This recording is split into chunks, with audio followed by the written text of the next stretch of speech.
It doesn't feel like it, but soon we'll be stepping into a new region, Amphoreus. With that in mind, before the upcoming update, I'll be sharing some important information about the kits of all playable characters from this region. This includes TRIBBIE, MYDEI, CASTORICE, ANAXA, and several others like HYACINE, CIPHER, and PHAINON. Please note that this information comes from a fairly reliable source. So without further ado, let's jump right into the video. For version 3.1, HYAverse has officially confirmed that the characters set to be released are TRIBBIE and MYDEI, as revealed through their marketing a few days ago. TRIBBIE is a 5-star limited harmonic character with the quantum element. For those of you curious about what her kit might look like, I have some information about TRIBBIE.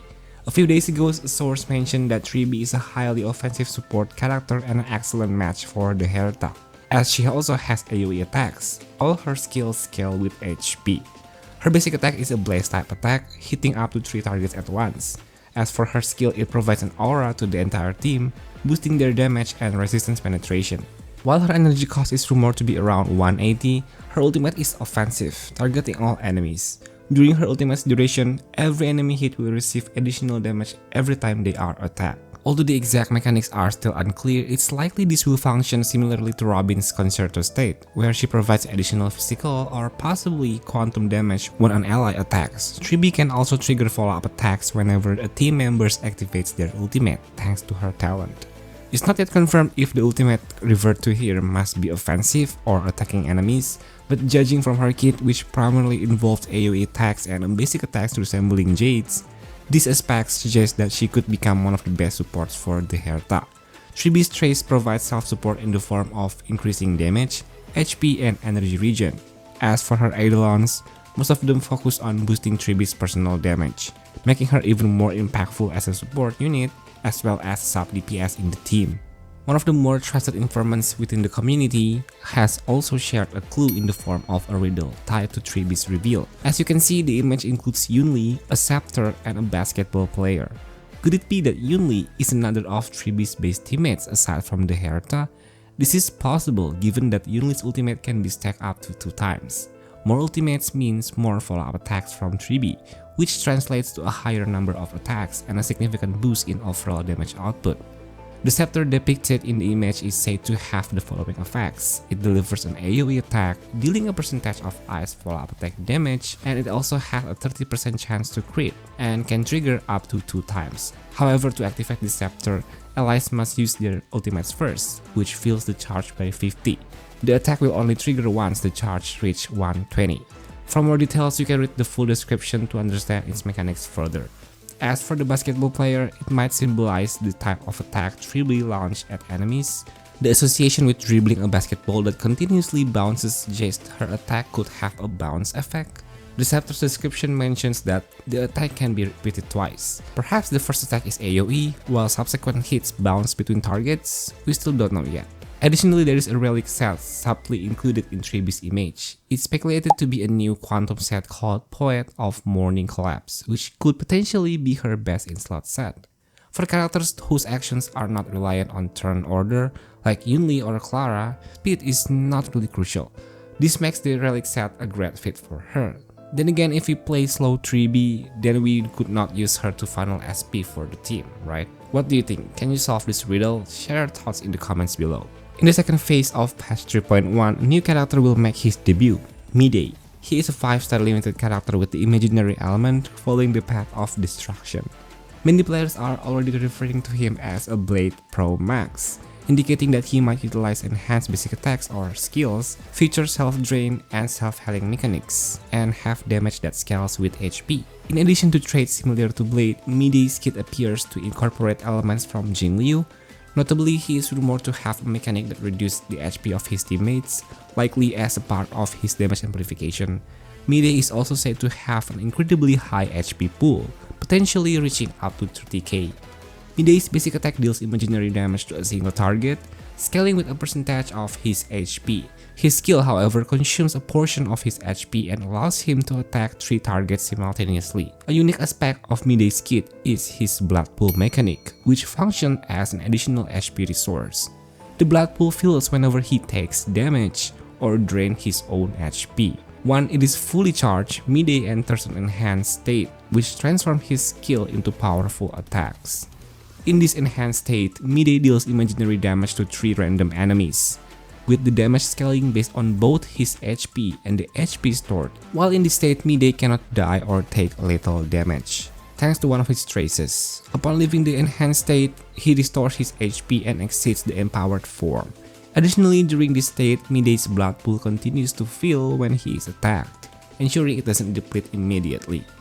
Like Blade, MYDEI's ultimate restores his HP while delivering blast type damage to his enemies. His overall performance benefits greatly from his high HP, as it not only enhances his survivability but also increases his damage output. Furthermore, MYDEI gains bonus crit rate based on his max HP, reinforcing his synergy with builds that prioritize health. MYDEI's combination of self-sustain, massive HP scaling, and versatile damage potential makes him a strong contender in the path of destruction. His ability to adapt to prolonged battles and manage his blood pool effectively could make him a top-tier choice for players seeking a durable and high damage character. There is some additional information regarding MYDEI's Eidolons, which further enhance his playstyle and mechanics. His first Eidolon allows his attack to ignore enemy defense and enables his blood pool to recover even when he receives healing. These adjustments makes MYDEI's mechanics resemble Furina's, as he now benefits from both HP reduction and recovery to fill his blood pool, the primary source of his damage output. At E2, MYDEI gains the ability to deal quake damage whenever he is attacked. This effect is reminiscent of a certain blessings in the simulated universe. However, the quake damage effect has a limitation. It cannot deliver fatal blows to enemies. E4 focuses on enhancing his utility by providing additional healing and damage whenever his ultimate is used. Finally, his E6 significantly amplifies his overall power. At the start of combat, MYDEI immediately enters his enhanced state, enabling him to unleash his most potent abilities without delay. Additionally, his maximum HP increases every time he uses his enhanced skill. It seems the reader-like image we received a few days ago was surprisingly accurate. MYDEI does indeed share many similarities with Blade, and the inclusion of 3 Fuxions in the image likely symbolizes Fuxion's Eidolons. This Eidolon draws parallels with Fuxion's ability to avoid lethal damage and heal herself instead. However, it's important to note that MYDEI's immortality only applies while he is in his enhanced state. Outside of this state, he can still take lethal damage, which limits the duration of his invulnerability. As of now, one of the key uncertainties is how quickly MYDEI can fill his blood pool to enter his enhanced state.